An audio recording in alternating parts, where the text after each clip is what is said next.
What up, World Super Facts Show, Super Facts Network? It's your boy Mark Waldo Ward. We got in here with us today, Dizzy Wright. Specifically, we're gonna talk about his new song "Promoters" with Man Named Devin B-Real on it. It's definitely one of the well. First off, thank you for joining us, brother. I appreciate your time. Thank you for having me. Word. No doubt. But I want to tell you that like this song spoke to me super personally. But just musically, it's on all digital streaming platforms, Dizzy's YouTube channel, anywhere they got good music at. Man Named Devin put his foot in the motherfucking hook. I never heard of him before, but I've been listening to everything he got on Spotify since then. Check him out. B-Real as always is at the top of his game. But me personally, brother, I'm from the DC area, and I don't know if you noticed the DMV. I'm from PG County, Maryland, but if you go over there in Northern Virginia and you do things like sell marijuana and shit, it has much harsher penalties, right? Yeah. And so I got nabbed up doing that. I don't know if you remember when there was like these commercials where it was like you can get your record expunged for like $30 or some shit on some website, right? And yeah, I mean, I don't know how real that shit was, but like I went to it just out shits and giggles because I got a felony for serving an undercover marijuana like almost 20 years ago that still prevents me from using my college degree, all that shit. So like when I heard your song talking about people who've been unjustly incarcerated, I ain't gonna say I cried, but it brought tears to my eyes because out of all the weed anthems, I never heard anybody really speak to that like that before. You know, especially a song that's on such a high musical caliber as that. You know what I mean? So like I just want to thank you because a lot of us don't have voices, and it might be from situations we put ourselves in. It might be from fucked up rules or whatever the fuck it may be. And whenever someone gives us a voice, I'm just personally highly appreciative of it, and it moved the fuck out of me. But back to what I was saying about the website. That means a lot. What I was saying about the website, though, the point of that was in Virginia where this shit happened to me, right? Like they make you put in your conviction and then like the little price would go up, right? But for whatever reason, Virginia won't expunge drug convictions of any sort for any reason whatsoever. So like as soon as I put in Virginia with the drug conviction, that Joan just said, we can't do nothing for you off the no bullshit. So like no matter what I like now, since then I got 3 kids. I ain't got no new charges in well over a decade.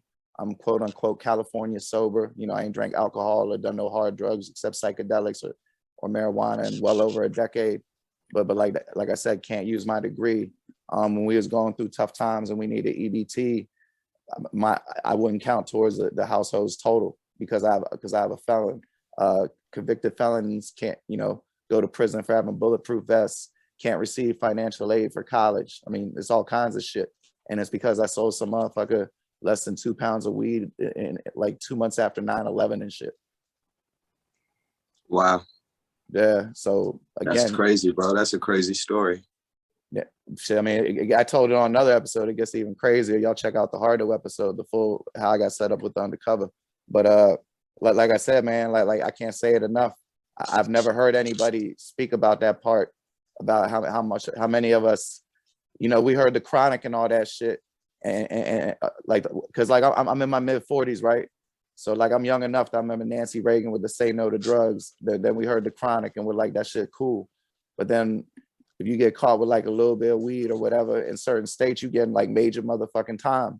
And no one has ever spoke to, you know, all the years that people. I mean, I like to think I'm a promising person. I like to think my time's wasted being incarcerated, and no one's ever said that before. So thank you.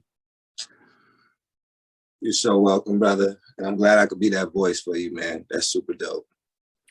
But, you know, we always got to keep it with the music. So before we finish this segment, can you tell me about what motivated you to write the song, how the song came to be, and how in the world did Man Named Devin turn that into like a Bob Marley level smoking anthem? Yeah, you know, I've been wanting to make a weed song like that for a while. Being able to travel and tour, I really got to, you know, get a feel for how things are in different cities. And I think one of the main things with me is like, you know, I be trying not to do nothing illegal. You know, I got kids. I got 3 kids.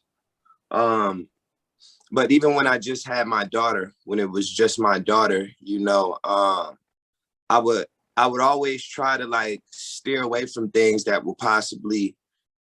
could possibly take me away from her. Word. You know what I'm saying? So I try to like walk the right path and not like get myself involved in like the things that could get me in trouble, you know? Mm-hmm. And I realized that like when I go to these other cities like Virginia or something, you know, just for smoking weed, I'm now considered like a criminal. Word. You know, and I thought, and the feeling of that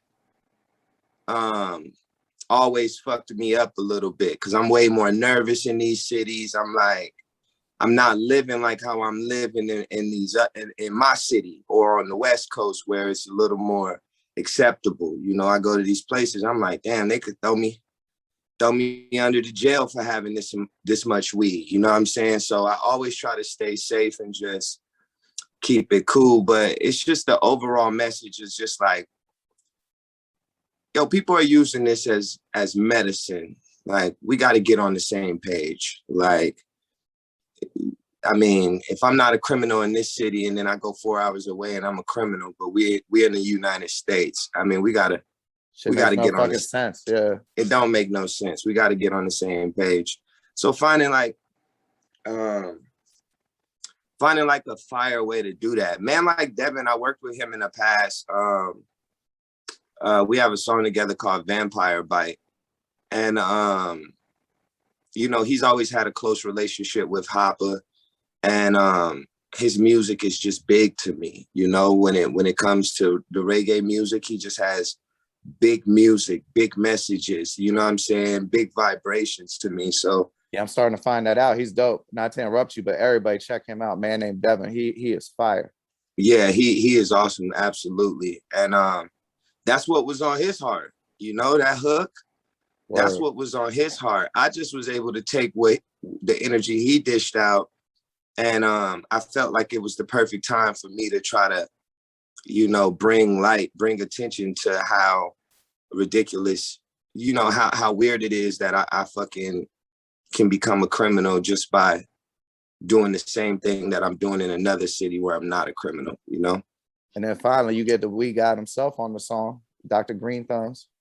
And then, yeah, and then, you know, we had to get B-Real, you know, Dr. Green Thumb, because who, you know, like, you know, other than Snoop and maybe Method Man and Redman, you know, right. I mean, you know, there is no one bigger than B-Real in the stoner community, you know. He's seen it on the same worldwide tip too, but I also felt like he really seen a shift in it, you know. Shit, back in the 90s when I was a little ass kid, you know, I was born 1990. So, you know, when they was really getting it in the 90s, you know, I wasn't smoking no weed. So I know from the 90s to even like where we at now, I know he's seen even a bigger shift. So bro, you know, he did world tours, right? So like in like 94, when there were still countries where they kill a motherfucker if you like literally execute a motherfucker if they had weed and shit. So like you talk about he seen, man, he really seen all sides of it. Because, you know, yeah, speaking on Cali, they legalized that shit like 10 years before anyone else. So like, yeah, man, shit, he should do a fucking documentary for real. Yeah, he really should, man. I'm glad that I've just been able to pick his brain. Word. And what you learned from him about weed specifically?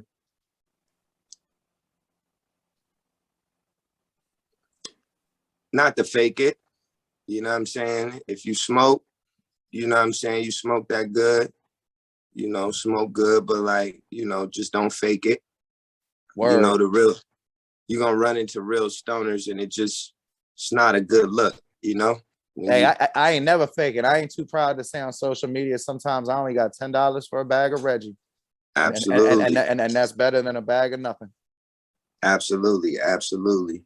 I think I just learned to just stay solid, you know what I'm saying? And like, when it comes to B-Real, you know, I'm always more motivated by like the motivated stoner and like artists that I really look up to, like the hustle, you know, the fact that they can smoke, you know, get high, fuck with the different flavors, but it never slows them down, you know?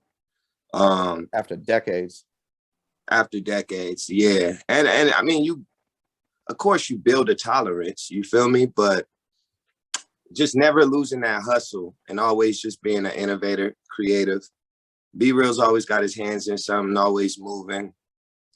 I think I just learned the most from him to just keep my foot on the gas. You can smoke and still keep your foot on the gas, for sure. Smoke the gas and keep your foot on the gas. Word, no doubt. Well, there you have it, ladies and gentlemen. Dizzy Wright. Make sure y'all check out his new song with B-Real and Man Named Devin. Promoters available on Dirty Good Bastard, all digital streaming platforms. Like, again, anywhere you can find good music.